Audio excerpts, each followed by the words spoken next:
Assalamualaikum warahmatullahi wabarakatuh. Oke, pada video kali ini saya akan meresum mata kuliah pendidikan agama Islam dari pertemuan 2 sampai dengan pertemuan 7. Langsung saja.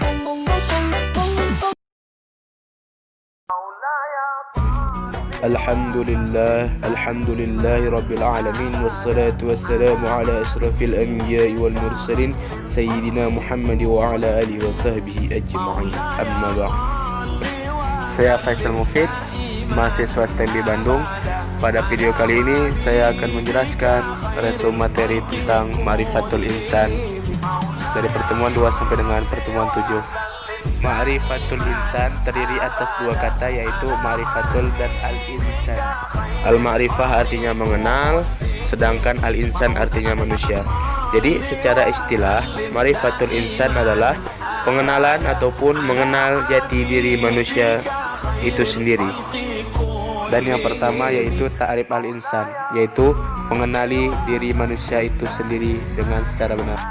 Dan dalam pengenalan diri manusia itu berupa dari asal manakah manusia ini diciptakan, dari apakah manusia ini diciptakan, dan apakah tugas manusia ini sebagai makhluk untuk diciptakan.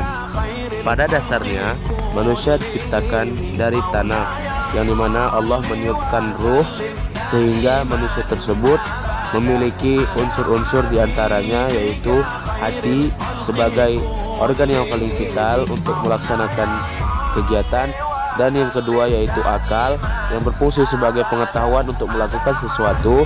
Dan untuk melaksanakan dari hati dan akal tersebut, Allah Subhanahu wa taala memberikan jasad sebagai fungsi untuk menjalankan dari hati dan akal tersebut bagi manusia. Setelah manusia diberikan unsur-unsur tersebut, maka manusia diberikan amanah atau beban untuk melaksanakan yang pertama tugas ibadah, dan yang kedua yaitu tugas sebagai khalifah di muka bumi.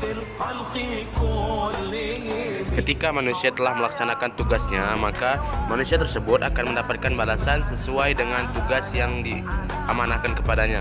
Ketika tugas tersebut dijalankan dengan amanah, maka manusia mendapatkan balasan berupa pahala dan akan dimasukkan ke dalam surga. Ketika manusia itu ingkar terhadap tugasnya, maka manusia itu akan mendapatkan balasan berupa dosa dan akan dimasukkan ke dalam neraka. Dan yang kedua yaitu hakikatul insan, yaitu hakikat manusia. Manusia itu sebagai makhluk yang dimana berada dalam fitrah, yang dimana pada dasarnya manusia itu lemah, bodoh, dan fakir. Dan daripada itu manusia juga dimuliakan dengan adanya ruh, ditiupkannya ruh. Manusia memiliki keistimewaan, yaitu ditundukkannya alam kepadanya. Dan yang ketiga yaitu manusia diberikan pertanggungjawaban. Akibat dari perbuatannya tersebut, manusia akan mendapatkan balasan surga atau neraka. Yang ketiga yaitu taqatul insan atau potensi manusia. Itu menjelaskan tentang bagaimana potensi manusia yang diberikan oleh Allah Subhanahu wa taala untuk menyelesaikan tugas-tugas yang diberikan oleh Allah Subhanahu wa taala. Adapun potensi tersebut terbagi menjadi 3. Yang pertama yaitu secara umum, yaitu pendengaran, penglihatan, dan hati, yang semuanya dipertanggungjawabkan atas perbuatan amal manusia atas potensi tersebut yang diberikan oleh Allah Subhanahu wa taala. Apakah dilakukan ataukah dipakai untuk digunakan hal yang baik ataupun hal yang buruk, sesuai dengan amal manusia akan dipertanggungjawabkan semuanya kelak di hadapan Allah Subhanahu wa taala. Nafsul insan atau jiwa manusia, yang artinya yaitu jiwa-jiwa yang ada pada manusia, diantaranya terdiri dari 2 unsur, yaitu ruh dan hawa nafsu.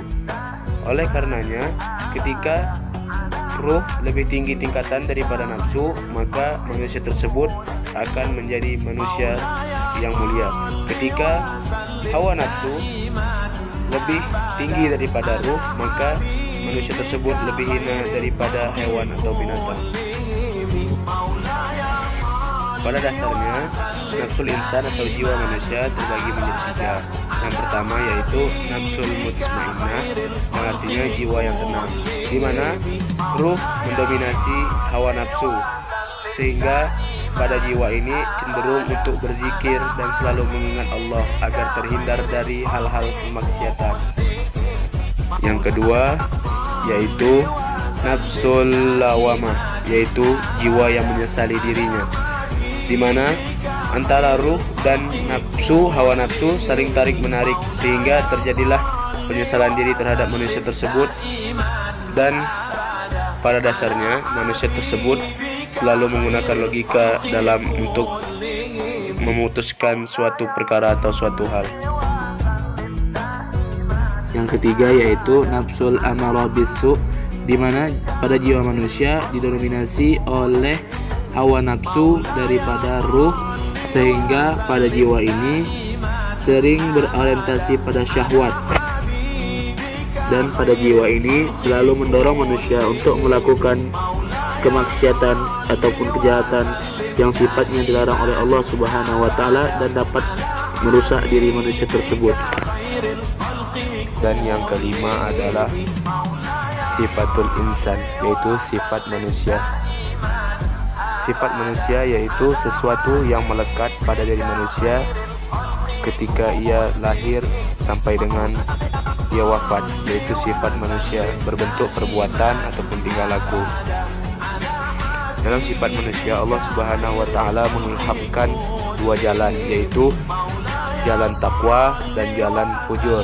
Jalan takwa yaitu berarti menjalankan segala perintah Allah dan menjauhi segala larangannya, serta jalan fujur adalah jalan yang menyeru manusia untuk melakukan hal-hal yang menjauhkan dari Allah, yaitu hal-hal yang berbau dengan kemusyrikan ataupun kemaksiatan yang menghancurkan diri manusia tersebut. Pada sifat ini tergantung manusianya dalam memilih sifat tersebut. Ketika manusia itu ingin menjadi hamba Allah yang ibadur rahman, yaitu hamba yang ingin selalu menjadi hamba yang selalu disayangi oleh Allah ataupun menjadi hamba yang penyayang, maka manusia tersebut akan memiliki sifat takwa, memilih jalan takwa. Akan tetapi ketika manusia tersebut memilih kepada nafsu ataupun hal-hal yang buruk, maka manusia tersebut memilih jalan yang fasik ataupun jalan fujur. Oleh karenanya manusia yang selalu berada di jalan takwa selalu mensucikan dirinya pada hal-hal yang baik, suka mensucikan dirinya. Akan tetapi pada manusia yang memilih pada jalan keburukan selalu mengotori jiwa-jiwanya dengan hal-hal yang tidak bermanfaat bagi dirinya. Yang keenam yaitu hakikatul ibadah, yaitu hakikat ibadah. Pada dasarnya manusia beribadah kepada Allah Subhanahu wa taala bertujuan untuk menghinakan dirinya, dalam artian manusia itu tidak dapat hidup tanpa Allah. Demikianlah manusia beribadah sebagai rasa syukur dan juga sebagai bentuk kerendahan dirinya kepada Allah Subhanahu wa taala. Manusia tersebut melakukan ibadah.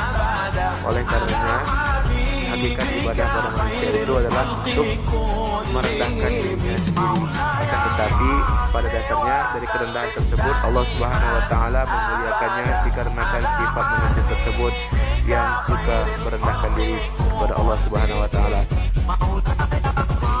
Hakikat ibadah manusia selain menghinakan dirinya sendiri di hadapan Allah, yaitu sebagai rasa bentuk cinta dan rasa syukur kepada Allah Subhanahu wa taala. Dikarenakan manusia hanyalah seorang hamba yang ingin dicintai oleh Sang Penciptanya, dan seorang manusia itu memang dianjurkan ataupun diwajibkan untuk bersyukur atas apa yang telah diberikan oleh Sang Pencipta. Dikarenakan ketika manusia tersebut tidak bersyukur apa yang diberikan oleh Pencipta, maka manusia tersebut menjadi golongan orang-orang yang kufur. Dan juga hakikat ibadah ini sebagai rasa tunduk manusia terhadap Allah Subhanahu wa taala dan sebagai rasa rendahan diri manusia tersebut, dan ibadah tersebut dilakukan dengan penuh hikmat dan keikhlasan kepada Allah Subhanahu wa taala. Sekian dari saya. Assalamualaikum warahmatullahi wabarakatuh.